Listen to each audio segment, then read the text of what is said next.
Gambar yang Anda saksikan adalah gambar pembekalan hari kedua yang dilakukan Kabinet Merah Putih di Akademi Militer Magelang, Jawa Tengah. Dan saat ini juga berlangsung pembekalan seputar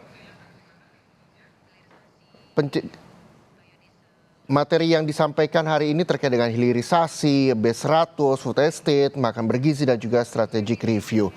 Nanti kita juga akan melihat bagaimana sebenarnya kegiatan ini berlangsung dari kemarin hingga hari ini di hari kedua pembekalan yang banyak harapan ditorehkan ketika pembekalan hari kedua ini kepada para pembantu presiden, menteri dan juga wakil menteri yang hadir di sana. Ada 48 menteri dan juga 56 wakil menteri yang mengikuti pembekalan di Akmil, Magelang, Jawa Tengah. Dan ini adalah foto-foto Sabtu pagi. Foto-foto hari ini di mana sejumlah menteri dan juga wakil menteri masih mengenakan seragam yang telah diberikan oleh Presiden Prabowo Subianto. Bagaimana melihat dari senyumannya para menteri dan juga wakil menteri, semangatnya untuk menerima pembekalan di hari kedua ini terkait dengan sejumlah materi yakni hilirisasi, B100, food estate, makan bergizi dan juga strategic review. Oke, nanti kami juga akan mencoba bergabung dengan jurnalis Kompas TV yang ada di Magelang, Jawa Tengah untuk mengupdate informasi terbaru terkait dengan pembekalan kedua para menteri dan juga wakil menteri di Akmil, Magelang, Jawa Tengah. Kita kembali berdiskusi dengan pengamat politik masih bersama Mas Agung Baskor dan juga Mas Joshua Pardede selaku Kepala Ekonom Bank Permata. Saya kembali ke Mas Agung. Mas Agung, ini ada foto-foto terbaru lagi, video-video terbaru lagi di hari kedua ini. Begitu tertib, bahkan tadi foto-fotonya senyum semeringah ditampilkan oleh para menteri dan juga wakil menteri di hari kedua pembekalan ini. Anda melihatnya seperti apa? Mereka masih enjoy kan menerima pembekalan ini atau seperti apa, Mas Agung? Iya, ya mesti dibuat senyaman mungkin, Mas. Ini kan keluar dari zona nyaman sebenarnya. Tapi dengan ekspresi semacam itu saya kira ini membuat mereka happy di sisi yang lain karena ini hal baru bagi beberapa menteri, wakil menteri seperti itu. Apalagi ketika kemarin katanya baru pertama kali naik Hercules misalnya. Nah, itu dia. Tiba-tiba nyampe di Magelang naik bus disambut dengan riuh para siswa-siswa ya masyarakat di sana. Saya kira ini hal-hal positif, hal-hal yang bagus untuk membuat para menteri ini semakin mengakar di tengah masyarakat. Nah, yang kedua kalau dilihat dari ekspresi-ekspresi yang mereka tampilkan di publik, ini bisa menjadi gambaran bahwa mereka menikmati program di sana ya, dan harapannya memang itu bisa terimplementasi setelah mereka selesai program ya, karena kan hanya 3 hari seperti itu. Kalau kita berharap besar juga kayaknya kurang objektif, tapi dengan mereka mengikuti pembekalan di Akmil ini minimal kedisiplinan mereka, etos kerjanya, kemudian soal-soal leadershipnya kembali tertanam sehingga itu bisa menular ke bawah dan membuat kinerja yang mereka tampilkan bisa lebih optimal. Dan saya mikir kalau misalkan seperti ini rutin dilakukan ya pembekalan terhadap menteri, tapi memang ada arahan kalau tadi di sesi 1 Mas Zainur bilang pengayaan materi anti korupsinya lebih nyata lagi, misalkan ada kunjungan ke rutan ya, kunjungan ke mana pembangunan yang terbengkalai karena korupsi. Jadi terjun ke lapangan melihat bagaimana ada penambahan materi pengayaan yang itu memang real, konkret, dekat dengan keseharian mereka. Jadi ketika ini pembekalan tentang misalkan hilirisasi B100, bisa jadi next mereka diajak bagaimana olahan produk itu dimulai dan bisa terjadi. Nah, apakah itu juga bisa menjadi usulan? Kalau gitu kita akan lihat bagaimana suasana di hari kedua ini. Kita akan juga sapa jurnalis Kompas TV ada Triksi Valencia di Magelang, Jawa Tengah. Triksi, bisa Anda gambarkan seperti apa suasana terkini di sana dan bagaimana pembekalan materi kedua di Magelang, Jawa Tengah?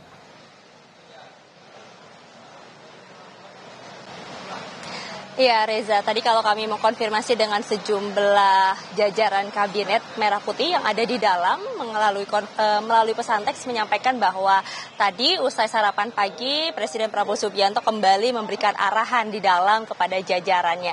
Kami melihat hari ini pakaiannya berbeda, kalau kemarin itu mengenakan kemeja putih pada saat mendengarkan arahan maupun juga pada saat menerima pembekalan ya pada hari pertama, tapi pada pagi ini kami melihat dari visual yang kami terima, mereka mengenakan kemeja warna kaki ataupun juga warna krem. Ini seperti yang biasanya Presiden Prabowo Subianto sering kenakan dalam sehari-harinya ketika beraktivitas ya.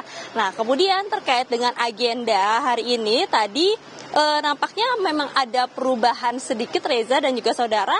Nampaknya kalau kemarin sebenarnya ada pembekalan terkait dengan strategi ataupun juga perencanaan keuangan, anggaran negara. Nah, ternyata materi tersebut dibahasnya pada hari ini. Jadi memang ada perubahan sedikit terkait dengan pembahasan. Kalau misalnya yang hari ini nanti dilanjutkan dengan Menteri Keuangan yang akan membahas terkait dengan kebijakan fiskal dan keuangan negara.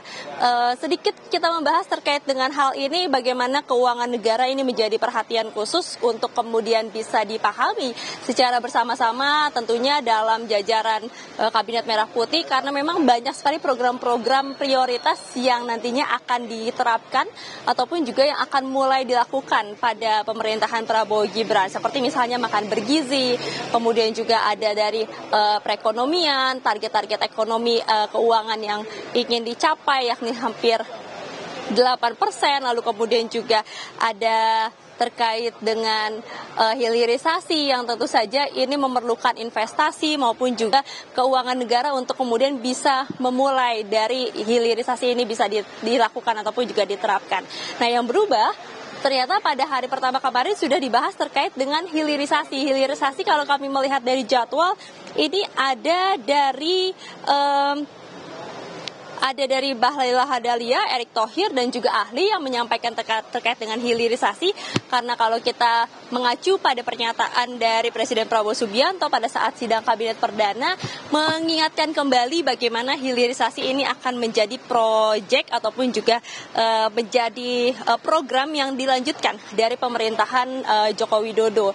Lalu kemudian juga kalau kita melihat bagaimana hilirisasi di era Prabowo Subianto ini melihat ataupun juga memfokuskan terhadap 26 komoditas, di mana harapannya adalah dengan sumber daya alam yang kaya di Indonesia ini bisa mampu diolah prosesnya, lalu kemudian juga tidak mengekspor bahan mentah.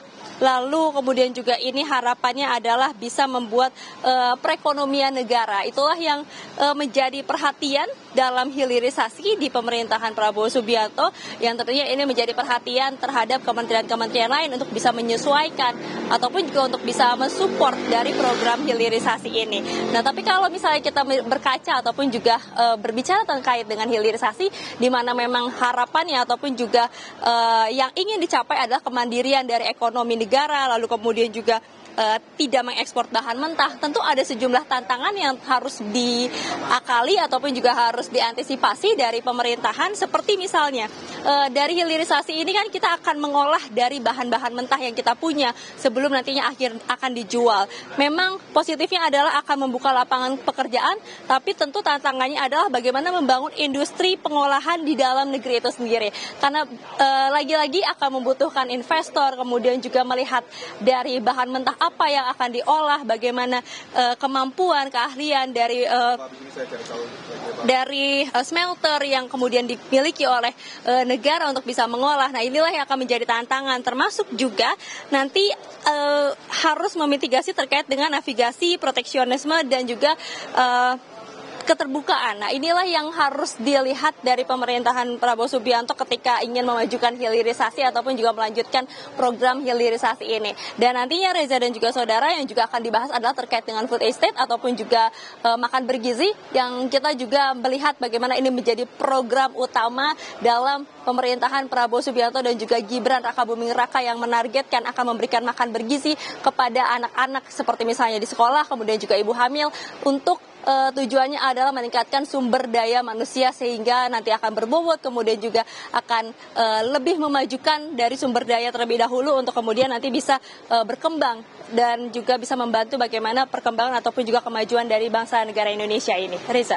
Baik, terima kasih Triksi Valencia melaporkan langsung dari Magelang, Jawa Tengah. Kami nanti akan terus mengupdate bagaimana agenda pembekalan materi untuk para menteri dan juga wakil menteri yang dilaksanakan di Akademi Militer Magelang, Jawa Tengah. Anda masih menyaksikan Breaking News bersama saya Muhammad Syareza, masih dengan pengamat politik Mas Agung Baskor dan juga melalui sambungan Zoom ada Mas Joshua Pardede, Kepala Ekonom Bank Permata. Saya langsung ke Mas Joshua Pardede yang tadi sempat disampaikan oleh jurnalis Kompas TV yang kami ada di Magelang, Jawa Tengah, mengatakan bahwa materi hilirisasi sebenarnya sudah dibahas kemarin di hari pertama, dan hari ini rencananya Menkyu juga akan memberikan materi soal kebijakan fiskal dan juga keuangan negara, yang juga ada perubahan agenda, di mana hari ini membahas tentang anggaran, yang artinya pos Sri Mulyani sepekan lalu market juga hijau setelah Sri Mulyani resmi dilantik, Mas Joshua.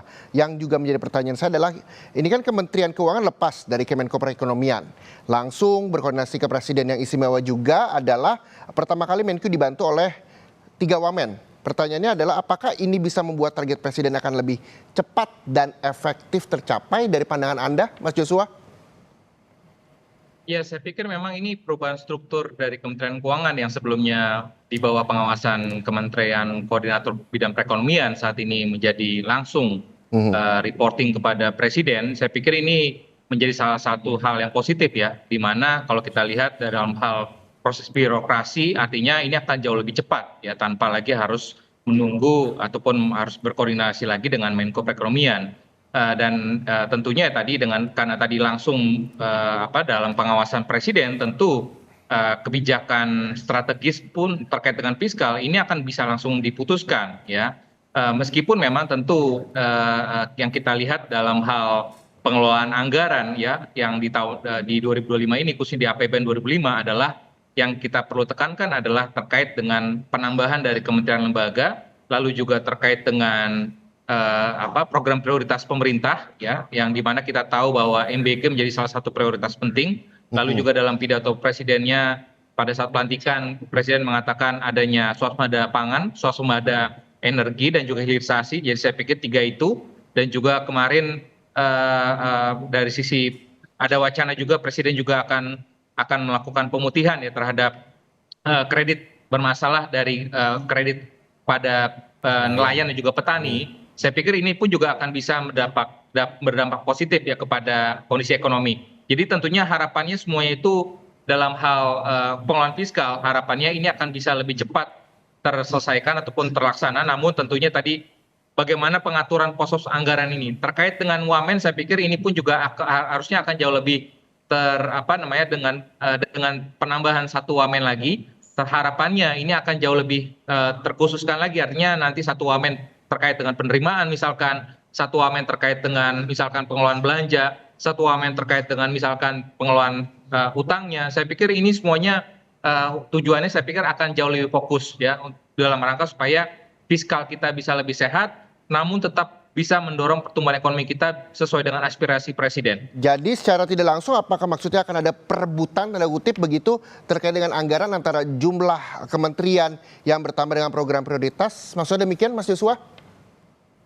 Ya, saya pikir memang ini salah satu konsekuensi dalam hal penambahan dari kementerian lembaga ya, dari sisi jumlah menteri dan juga wakil menteri yang meningkat cukup banyak. Tentunya konsekuensinya adalah adanya penambahan belanja rutin ataupun belanja anggaran, belanja belanja barang ya ataupun belanja rutin. Di samping itu tadi kita juga masih memiliki belanja lainnya ya. Jangan lupa bahwa tahun depan untuk belanja pembayaran bunga utang pemerintah itu akan cukup meningkat ya, karena terkait dengan penanganan COVID ya pada saat 2020. Sehingga tentunya ada banyak sekali anggaran-anggaran yang harus dipenuhi oleh pemerintah, namun di sisi lainnya aspirasinya cukup banyak. Nah, oleh sebab itu memang pemerintah perlu menetapkan skala prioritas. Nah, oleh sebab itu makanya kemarin dalam pidato presidennya IKN ini salah satu yang tidak disebutkan. Apakah ini berarti IKN bukan menjadi salah satu prioritas ya? Jadi makanya pemerintah ini juga harus menetapkan skala prioritas mana yang harus diprioritaskan. MBG saya pikir menjadi prioritas utama. Lalu juga swasembada pangan ya, ini juga saya pikir harus penting. Swasembada energi. Jadi saya pikir memang tentu dalam hal kemarin juga ditekankan ya dalam rapat kabinet ya, menteri-menteri harus lebih efisien ya, perjalanan dinas dalam hal kunjungan-kunjungan ini saya pikir harus dilakukan penghematan semaksimal mungkin ya, sehingga tadi anggaran itu tadi tidak supaya bisa terkelola dengan baik, sehingga harapannya fiskal kita ini tetap dalam disiplin fiskalnya tetap terjaga di bawah 3% terhadap PDB. Oke, yang juga menjadi pertanyaan saya adalah tadi Anda menyebutkan anggaran bisa dikelola dengan baik. Lalu bagaimana dengan pelaksanaan dan juga pengawasan agar tidak ada celah korupsi? Anda bisa memberikan masukannya seperti apa, Mas Joshua? Ya, oleh sebab itulah tentu dalam hal pengelolaan keuangan negara ya, Kementerian Keuangan ini perlu menetapkan reward and punishment ya, dalam artian khususnya untuk bagi kementerian lembaga yang produktivitas belanjanya tinggi. Nah, ini harus diberikan reward ya, dalam artian misalkan dalam hal bagaimana dalam hal penyerapan belanjanya ya, ini dipercepat. Lalu juga misalkan bagi kementerian lembaga dan juga khususnya pemerintah daerah ya, yang relatif lambat dalam hal penyerapan belanjanya ya, ataupun tidak produktif ya, ataupun belanja-belanjanya diperuntukkan misalkan untuk belanja-belanja yang tidak produktif gitu ya, untuk perjalanan dinas, lain juga untuk belanja-belanja yang tidak produktif. Ini saya pikir juga harus diberikan informasi juga dari Kementerian Keuangan bahwa hal-hal seperti itu memang harus dikurangi gitu ya, agar tadi supaya ke depannya belanja pemerintah ini agar bisa lebih produktif ya, sehingga karena kita kondisinya tadi ya, fiskal kita ini tidak, artinya kita masih memiliki ruang fiskal kita terbatas, sementara itu tadi belanja ataupun aspirasi pemerintah sendiri cukup banyak gitu ya. Oleh sebab itu tadi pemerintah perlu menetapkan skala prioritas dan juga dari sisi monitoring dan juga dalam hal pengawasan keuangan negara, karena nanti ini sudah langsung di bawah presiden, tentunya presiden akan jauh lebih tegas lagi ya untuk kementerian-kementerian lembaga yang tadi dalam hal spending ya tidak produktif ya, dalam hal spending dia lambat, tentu presiden akan jauh lebih dapat bisa menegur langsung ya menteri yang bersangkutan, sehingga harapannya menteri-menteri ataupun kementerian lembaga yang bersangkutan ini bisa lebih disiplin lagi dalam hal belanja ke depannya. Oke, jadi secara tidak langsung selain skala prioritas yang juga jadi PR besar anggaran ini adalah penerimaan negara. Ya Mas Joshua? Betul. Okay. Ya, kalau kita bicara penerimaan negara tentu ini bukan suatu hal yang mudah ya, bagaimana meningkatkan rasio perpajakan kita. Namun yang terpenting adalah pemerintah dalam hal ini Kementerian Keuangan sudah menyiapkan ya, rencananya di akhir tahun ini akan menerapkan Cortex System. Lalu juga dalam hal bagaimana peningkatan basis pajak ke depannya. Tentu diharapkan bahwa yang terpenting adalah bagaimana kita menumbuhkan dulu aktivitas perekonomian kita. Di tengah kondisi kelas menengah saat ini sedang menurun, agak cukup mustahil kalau kita mau meningkatkan rasio perpajakan. Oleh sebab itu makanya tadi yang saya tekankan adalah MBG ini harus diprioritaskan agar tadi kelas menengah kita ini bisa bisa meningkat ya dari beli masyarakatnya. Lalu juga dalam hal bagaimana penyerapan tenaga kerja ini harus juga diprioritaskan oleh pemerintah. Sehingga kalau aktivitas ekonomi kita ini meningkat, tentu dengan sendirinya penerimaan perpajakan pun juga juga akan meningkat. Dan mungkin harus ditekankan lagi oleh pemerintah ke depannya adalah bagaimana kalau kita melihat dari sisi tingkat kepatuhan perpajakan untuk kelas atas ya, dan juga untuk korporasi-korporasi besar yang masih juga tingkat kepatuhannya masih relatif rendah, ini harus dikejar ya.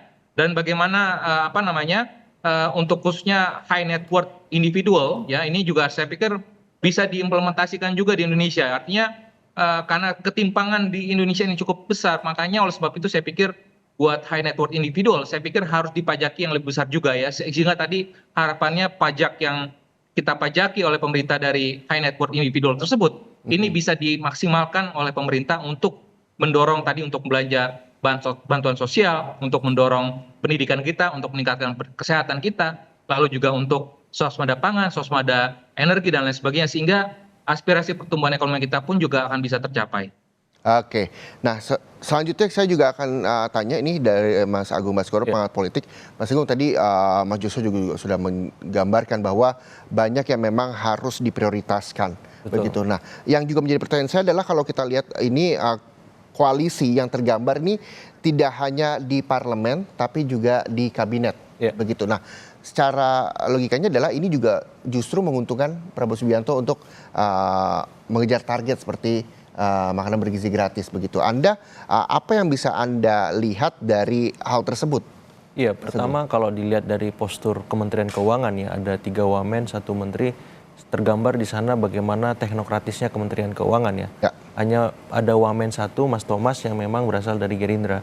Saya melihat koordinasi langsung ke Presiden ini bentuk apa ya, cara Pak Prabowo memastikan ya APBN kita, keuangan kita benar-benar dikelola secara prudent, kemudian profesional dan setransparan mungkin. Dan ini pesan positif yang saya lihat menarik untuk ditelaah lebih lanjut, karena ini yang menjadi jantungnya apa ya, pemerintahan kita. Kalau budgetnya nggak ada, budgetnya nggak maksimal, budgetnya salah prioritas, bisa kacau semuanya. Dan apa yang digambarkan Mas Joshua tadi saya kira menjadi bayangan bahwa pentingnya skala prioritas ya, pentingnya yang kedua soal tadi ya sinkronisasi supaya tidak ada mismanagement dalam kabinet. Nah yang ketiga yang paling penting sebenarnya bagaimana memastikan program-program ini bisa berjalan lancar di level parlemen tadi seperti Mas Reza singgung. Dan di parlemen kondisinya sekarang sangat kondusif ya, karena koalisi pemerintah hampir disupport 81%, jumlah yang sangat besar, lebih dari cukup untuk memuluskan jalannya beragam program-program kerja, program-program inisiatif maupun program-program keberlanjutan yang sudah dijalankan sebelumnya. Di sisi publik dukungannya juga besar ya, hampir 84 sekian persen untuk Pak Prabowo menurut Litbang Kompas, 71% untuk Mas Gibran, juga sangat kondusif, transisi juga kemarin bagus. Jadi semua apa ya, parameter atau prasyarat bagi pemerintahan Prabowo Gibran beserta kabinet Merah Putih ini untuk bekerja ada. Nah, tinggal bagaimana person by personnya tadi, apakah dari kalangan partai, kalangan teknokratis ataupun pihak-pihak lainnya, ormas, purnawirawan dan seterusnya, itu benar-benar bisa mengoptimalkan resource ini, sumber daya ini, agar apa, kinerja mereka maksimal, program-program tadi bisa terakselerasi. Jadi bukan sekedar menjalankan program, tapi bagaimana program ini bisa lebih dari ekspektasi. Bagaimana Pak Prabowo juga melakukan itu dari awal pengumuman kabinet, kemudian pelantikan, pembekalan, sampai hari ini kita lihat di Magelang bagaimana beliau memimpin langsung ya. Di tengah-tengah para menteri wakil menteri menunjukkan apa arti seorang pemimpin, bagaimana seorang pemimpin itu bisa dipahami, didengar dan bisa ditindaklanjuti seluruh arahan-arahannya seperti itu. Saya juga kembali ke Mas Joshua Pardede, Kepala Ekonomi Bank Permata. Mas Joshua, terakhir sebelum mengakhiri sesi ini dengan Mas Joshua Pardede, apa yang memang bisa diberikan saran, masukan begitu bagi pemerintahan Kabinet Merah Putih di hari kedua yang ada pembekalan materi dengan tema kebijakan fiskal dan juga keuangan negara? Ya, saya pikir tadi di hari kedua ini saya berharap bahwa kementerian ataupun para menteri dan juga wakil menteri diharapkan bisa memberikan ataupun bisa menerima ya tadi kondisi memahami juga ya kondisi global, kondisi ekonomi domestik kita ya, agar memiliki pemahaman yang sama gitu ya, memiliki satu pemahaman bersama gitu ya. Karena kalau kita tadi hanya masih berlaku ego sektoral, ego kementerian masing-masing, saya pikir ini tidak akan berjalan pemerintahan ini. Artinya kalau ada kesatuan, ada kebersamaan, ya artinya kalau tadi semua kementerian memaksakan untuk menaikkan anggaran masing-masing kementerian, saya pikir ini kan bukan jalan keluar. Ya. Jadi artinya Presiden di satu sisi juga memberikan arahan bahwa bagaimana prioritas yang harus tadi kami sampaikan bahwa pemerintah perlu menetapkan skala prioritas. Mana yang harus dijalankan lebih dahulu? Pendidikan, oke. Lalu kita juga misalkan tadi terkait dengan pertanian, lalu misalkan terkait dengan energi. Saya pikir memang itu harus diprioritaskan utamanya. Hilirisasi, ya. Lalu juga terkait juga dengan aspek-aspek dari sisi perekonomian lainnya. Ini pun juga tidak boleh kita kesampingkan juga, ya. Artinya tetap sekali lagi bahwa yang harus dipahami dari semua menteri-menteri dan wakil menteri adalah kita akan menghadapi ketidakpastian yang kita tidak bisa prediksi ke depannya. Dan oleh sebab itu isu-isu yang ada saat ini terkait dengan tadi kondisi kelas menengah kita yang menurun, lalu juga sektor industri manufaktur kita yang terus mengalami stagnasi. Ini permasalahan-permasalahan struktural ini harus kita benahi bersama. Karena kalau kita tidak memiliki visi sama ya ataupun memiliki pemahaman yang sama, tentu nanti kebijakan dari masing-masing kementerian lembaga ini tidak akan terorganisir dengan baik. Dan oleh sebab itu makanya diharapkan tadi adanya kebersamaan, kesatuan, ya satu visi, sehingga kebijakan nanti akan diterapkan oleh secara teknis kebijakan kementerian dari masing-masing kementerian ini diharapkan bisa tersinkronisasi dengan baik oleh Presiden Prabowo. Baik, terima kasih. Kita berharap juga bahwa pembekalan yang didapatkan oleh Menteri dan juga Wakil Menteri di hari kedua ini juga bisa diimplementasikan ke bawah seperti tadi juga disampaikan juga Mas Agung, bahwa ke depan pemerintahan Kabinet Merah Putih ini juga bisa tetap solid, terutama di materi kedua hari ini soal kebijakan fiskal dan juga keuangan negara dan juga materi-materi lainnya. Terima kasih sekali lagi kepada Mas Joshua Pardede, Kepala Ekonomi Bank Permata, atas waktunya, dan kami juga masih akan melanjutkan Breaking News masih bersama dengan pengamat politik Mas Agung Baskoro yang ada di studio Orange Kompas TV. Tetaplah bersama kami. Terima kasih saudara, Anda masih menyaksikan Breaking News Kompas TV bersama saya Muhammad Syareza. Dan ini adalah gambar para menteri dan juga wakil menteri yang mendapatkan pembekalan di hari kedua di Akademi Militer Magelang, Jawa Tengah.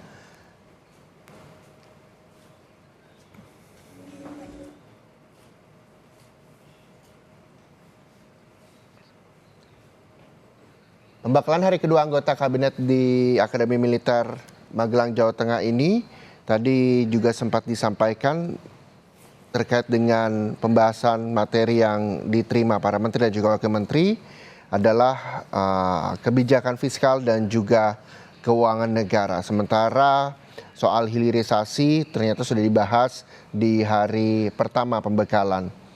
Dan yang juga menarik perhatian adalah bagaimana ini para menteri dan juga wakil menteri mengenakan pakaian berwarna kaki yang memang telah diberikan oleh Presiden Prabowo Subianto untuk mengikuti pembekalan dari hari Jumat, Sabtu dan juga besok. Dan saudara, Presiden Prabowo Subianto juga memperkenalkan beberapa alumni terbaik dari Akademi Militer, Akademi Angkatan Udara, Akademi Angkatan Laut, hingga Akademi Kepolisian yang kini menduduki jabatan strategis di Kabinet Merah Putih. Di kabinet saya terdiri juga dari beberapa alumni, dan saya bersyukur, saya beruntung saya mendapat alumni yang terbaik yang masuk kabinet saya.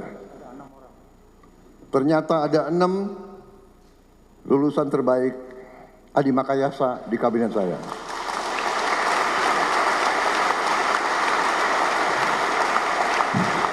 Dua dari kepolisian, saya minta berdiri.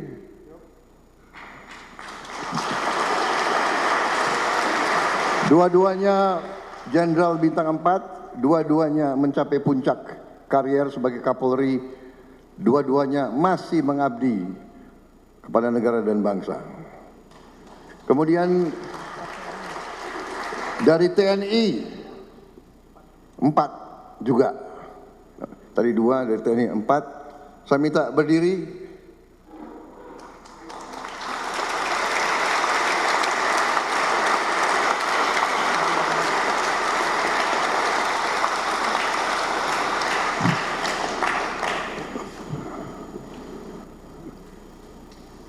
Empat Adi Makayasa. Pak Herindra. Muhammad Herindra. Angkatan 87, Marsikal Madya Udara Doni Ermawan dari Angkatan Udara. Angkatan 88.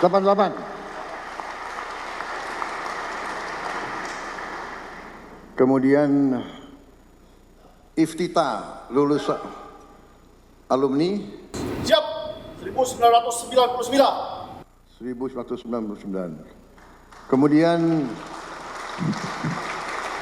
Menteri Koordinator Infrastruktur, Saudara Agus Murti Yudhoyono. AHY, Agus Harimurti Yudhoyono.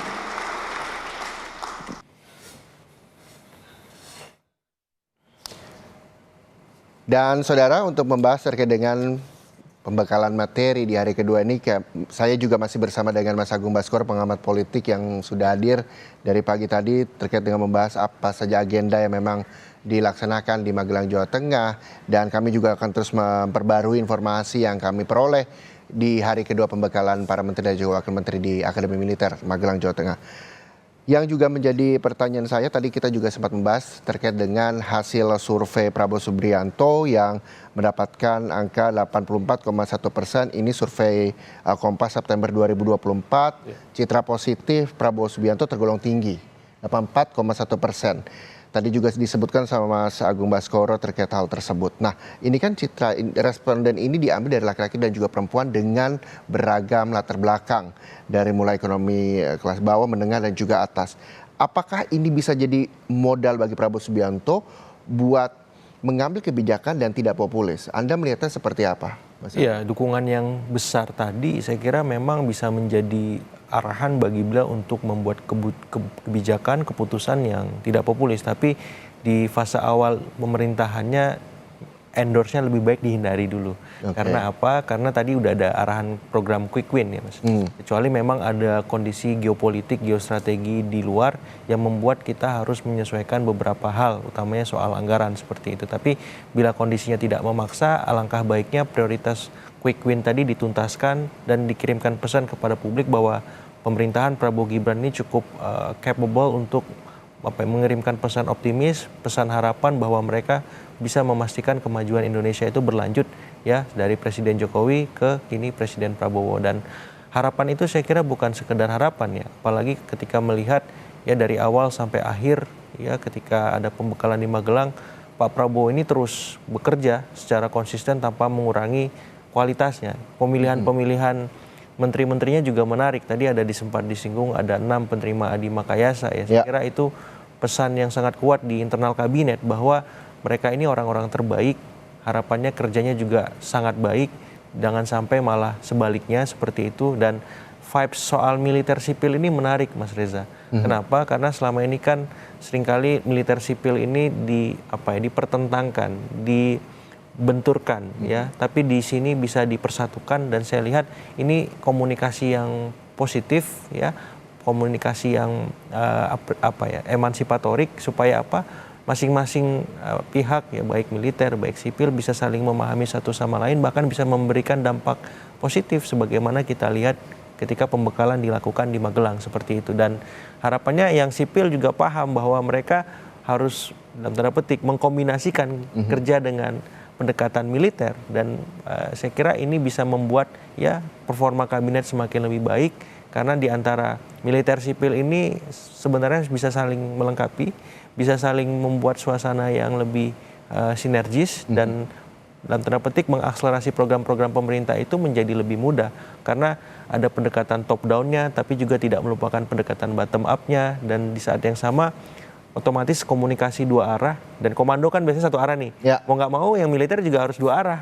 Nggak bisa kemudian hanya satu arah dan Pak Prabowo sudah memulai itu dengan melibatkan publik dalam setiap fase dia memilih menteri sampai pada saat ini ketika akmil di Magelang di mana media bisa dengan mudah mengakses banyak hal, aktivitas, informasi seperti itu. Oke, ini keterbukaan terhadap masyarakat Indonesia untuk melihat bagaimana sebenarnya pembekalan yang dilakukan Prabowo Subianto terhadap para menteri dan juga wakil menterinya. Betul. Juga bisa diakses di media sosial bagi masyarakat bahwa melihat bahwa ini yang kami lakukan agar menteri dan juga wakil menteri yang notabene adalah pembantu presiden ini lebih solid lagi. Begitu. Nah, kalau misalnya kita melihat dari gambar yang juga kami putarkan, ini adalah gambar di hari kedua pembekalan yang diterima oleh menteri dan juga wakil menteri. Ada sekitar 48 menteri dan juga 56 wakil menteri yang hadir di sana di Akademi Militer Magelang, Jawa Tengah. Anda melihatnya ketika ini di hari kedua saja sudah banyak pembekalan-pembekalan yang sudah mereka terima. Apakah nantinya ini bisa diturunkan ke bawah ke birokratnya masing-masing atau seperti apa dan kapan semestinya apakah selesai 3 hari langsung diberikan kepada para jajarannya atau seperti apa Mas Agung? Ya kalau dilihat secara teknis ya ini menarik karena saya lihat pakainya seragam ya. Biasanya kan kalau menteri rapat ya bebas gitu. Di sini seragam semuanya, satu komando, fokus, rapi, tertib seperti itu dan ini suasana yang membuat saya baik ya. Walaupun nanti ketika mereka setelah selesai materi kembali ke kementerian masing-masing, mesti ada pendekatan-pendekatan yang berbeda, penyesuaian-penyesuaian khusus karena ya tadi ada teman-teman militer di sana tapi juga ada teman-teman sipil. Yang jelas ini memang harus segera diterjemahkan di level birokrasi supaya birokrasinya bisa bekerja, mengeksekusi, mengerjakan langsung arahan-arahan tersebut agar tidak berhenti sebatas wacana, narasi, retorika seperti itu. Karena ini yang paling penting dan saya berharap kalau memang tidak ada retreat selama di Magelang ya sampai 3 hari seperti itu, harapannya birokrasi ini dikumpulkan dalam satu momen di mana ya istilahnya kalau kita di kampus tuh ada kapita selecta. Jadi intisari semua masalah ataupun materi ataupun pembelajaran yang diterima di Magelang dikumpulkan jadi satu, diberikan dalam 1 hari. Bagaimana caranya dan pendekatannya antar kementerian nanti, lintas kementerian di masing-masing kementerian itu tersampaikan, Mas. Ya soal ya anti korupsi, soal penganggaran, efisiensi, soal program-program kabinet, hilirisasi dan supaya apa? Mindsetnya sama nih dari atas sampai bawah. Karena kalau misalkan hanya menteri wakil menteri saja yang menerima pengarahan sistematis semacam ini, birokrasinya enggak, saya khawatir nanti birokrasinya kemana, menterinya kemana, ini nggak ketemu kan. Betul. Nah ini bahaya, yang dirugikan siapa? Masyarakat, ya presidennya juga gitu. Nah saya berharap setelah ini adalah satu momen di semua kementerian dibuat serentak aja. 48 kementerian menggelar untuk birokrasi di bawahnya pembekalan, ya intisari pembekalan selama di Magelang gitu. Baik diperintah ataupun tidak, minimal itu dilakukan supaya mindsetnya sama. Jadi alasan birokrasi nanti nggak bisa maksimal itu nggak bisa lagi. Kalau emang nggak bisa maksimal, ganti. Pak Prabowo bilang gitu kan. Ya. Ganti, mutasi dan seterusnya seperti itu. Ketegasan dari pemimpin ini juga diperlukan begitu. Persis. Ya. Itu yang ditunjukkan oleh Presiden Prabowo Subianto kepada para menteri dan juga wakil menterinya. Dan saudara kami juga bergabung lagi. Ini ada Pukat UGM Zainur Rohman. Mas Zainur Rohman, terima kasih telah kembali bergabung bersama Kompas TV. Di sini juga masih ada Mas Agung Baskoro, pengamat politik yang juga tadi telah menemani saya terkait dengan pembekalan di hari kedua ini. Saya juga akan langsung tanya ke Mas Zainur Rohman dari Pukat UGM ini, apa yang memang bisa kita tarik dari pembekalan di hari kedua ini soal terutama korupsi begitu, karena tadi sebelumnya juga Mas Joshua Pardede memberikan catatan bahwa harus ada skala prioritas karena anggaran juga tidak sedikit, begitu cukup besar di pemerintah Prabowo Gibran. Anda melihatnya seperti apa? Pengawasan apa, sistem pengawasan seperti apa yang memang harus dilakukan agar tidak ada lagi kasus-kasus korupsi begitu di Indonesia? Mas Zainur. Onboarding begitu ya. Ucapan selamat datang kepada para pembantu presiden yang menduduki kursi di kabinet sebagai menteri, wakil menteri, kepala badan dan utusan khusus atau staf khusus. Nah, tentu yang menjadi target utama dari pembekalan ini adalah team building agar masing-masing pejabat ini punya pemahaman yang utuh mengenai visi misi presiden. Mereka bisa memahami betul apa yang diinginkan oleh presiden, yang menjadi target program-program dari presiden, juga bisa bersinergi dengan rekan kerja mereka, multisektor, dengan kementerian lembaga yang terkait, sehingga diharapkan mereka punya chemistry di dalam menjalankan tugas dan kewenangannya. Nah, kalau tentang pemberantasan korupsi, tentu ini menjadi salah satu hal yang sangat penting. Kenapa? Karena sampai sekarang ini masih menjadi problem yang sama sekali belum bisa diatasi di Indonesia. Kemajuan-kemajuan yang diraih Indonesia untuk menciptakan pemerintahan yang bersih juga sangat lambat. Bahkan saya sampaikan tadi, jalan di tempat selama 10 tahun, 2014 indeks persepsi korupsi Indonesia itu 34/100, semakin rendah semakin kotor, semakin tinggi semakin bersih. Artinya dengan angka 34/100 itu Indonesia masih dikategorikan sebagai negara yang belum bersih atau kotor begitu ya.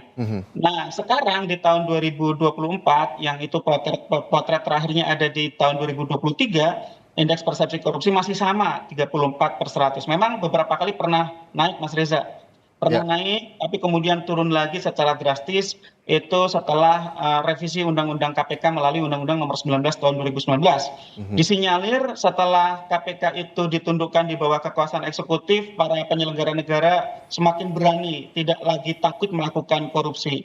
Efek jerahnya, deteran efeknya itu semakin luntur, semakin hilang. Apalagi ditambah dengan permasalahan di internal KPK yang datang bertubi-tubi, ketuanya dan juga pimpinan lainnya tersangkut kasus etik dan pidana, kemudian para pegawai di internalnya juga menjadi terdakwa kasus korupsi, misalnya para pengawal tahanan, para pegawai di rutan KPK, sehingga dengan berbagai macam persoalan tersebut, ya para penyelenggara negara itu tidak lagi takut, bahkan KPK itu kehilangan kewibawaan. Nah tentu ini harus menjadi concern buat Presiden Prabowo. Jangan sampai 5 tahun ke depan Indonesia juga jalan di tempat. Harus ada perbaikan. Nah, perbaikan apa saja yang harus dilakukan? Yang menurut saya yang paling penting adalah bagaimana komitmen secara lisan dari Presiden Prabowo yang sudah sangat tegas, sangat jelas itu bisa diimplementasikan. Menteri-menteri sudah mendapatkan pembekalan mengenai visi anti korupsi Presiden, sudah mendapatkan pembekalan dari Kapolri, begitu ya. Tetapi saya pikir memang perlu lebih detail lagi, Mas Reza. Kenapa? Karena ini bukan satu hal yang bisa berubah hanya karena 1 atau 2 kali pidato.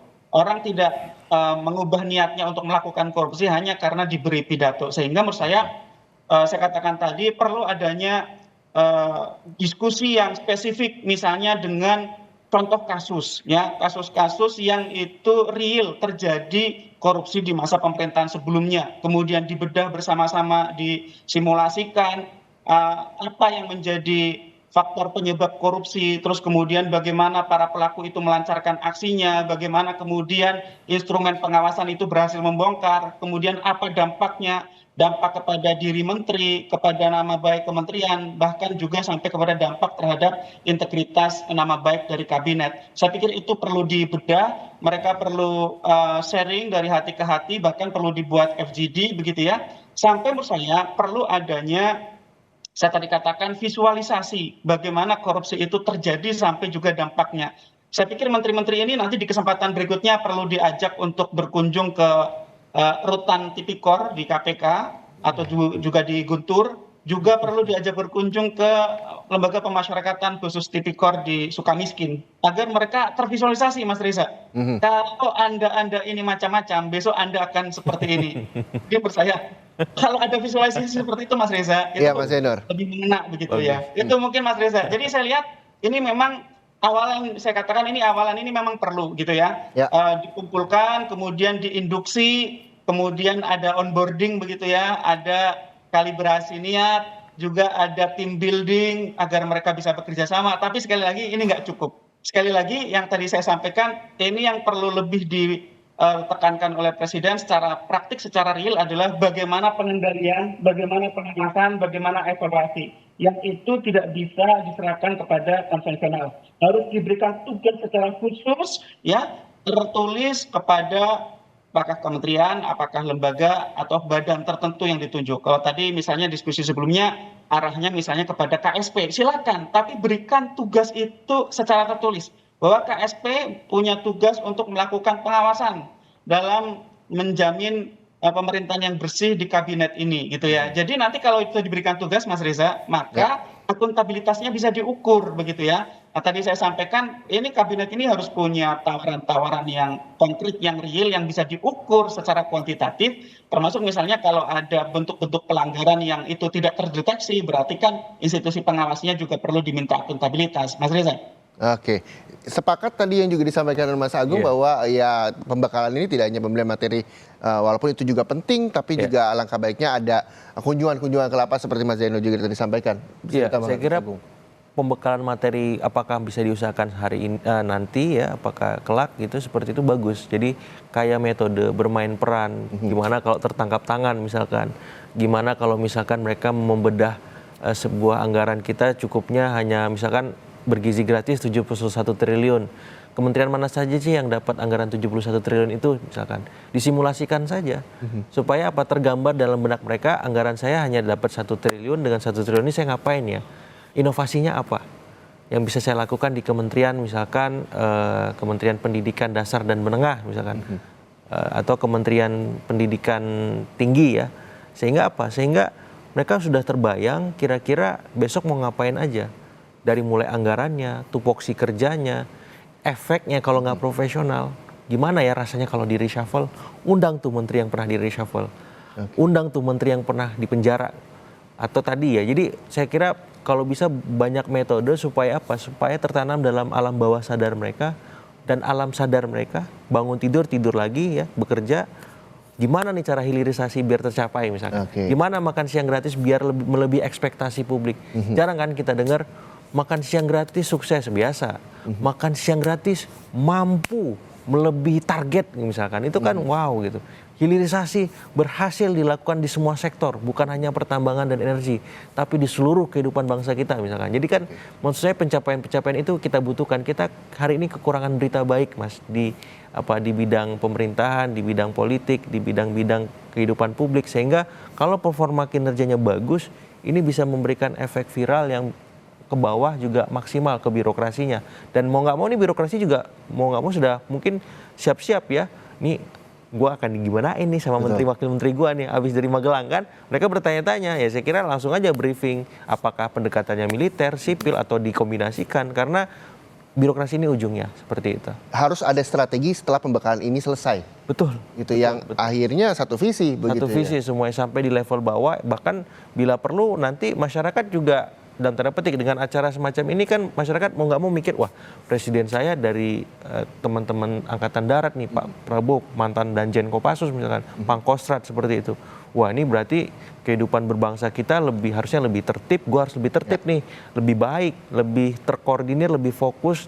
Dan kira-kira gue bisa kolaborasi di mana ya dengan pemerintah, kan semuanya akhirnya berpikir bersama menuntaskan program itu. Oke, nah yang juga menarik perhatian tidak hanya pembekalan menteri dan juga calon menteri, yang jadi perhatian khusus masyarakat adalah statement Pak Prabowo Subianto. Ya. Pada saat beliau bilang bahwa parpol jangan cari uang lewat APBN, jangan ada kebocoran. Nah, lalu bagaimana pendanaan politik selama ini, Mas Agung? Iya, saya kira memang mendesak ya Mas ya untuk melakukan revisi undang-undang partai supaya problem pendanaan yang klasik dan laten itu tidak terus kita bahas, dan ini waktu yang tepat karena pemilu masih jauh kan, 2029, dan ketika sekarang Pak Prabowo memimpin, saya endorse ya, selain Mas Zainur tadi bilang ada undang-undang perampasan aset, penguatan KPK, revisi undang-undang KPK misalkan. Saya kira revisi undang-undang partai ini mendesak juga. Karena apa?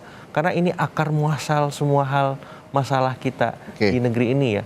Bagaimana partai masih sengkarut dengan soal pendanaannya, transparansinya dan seterusnya. Dan bila ini terselesaikan, saya yakin 50% masalah di negeri ini bisa tuntas, karena semua pejabat publik seleksinya dari partai, rekrutmennya dari partai gitu. Dan ya proses berpartai ini penting kita kawal dari sejak sekarang supaya konflik of interest-nya minimal.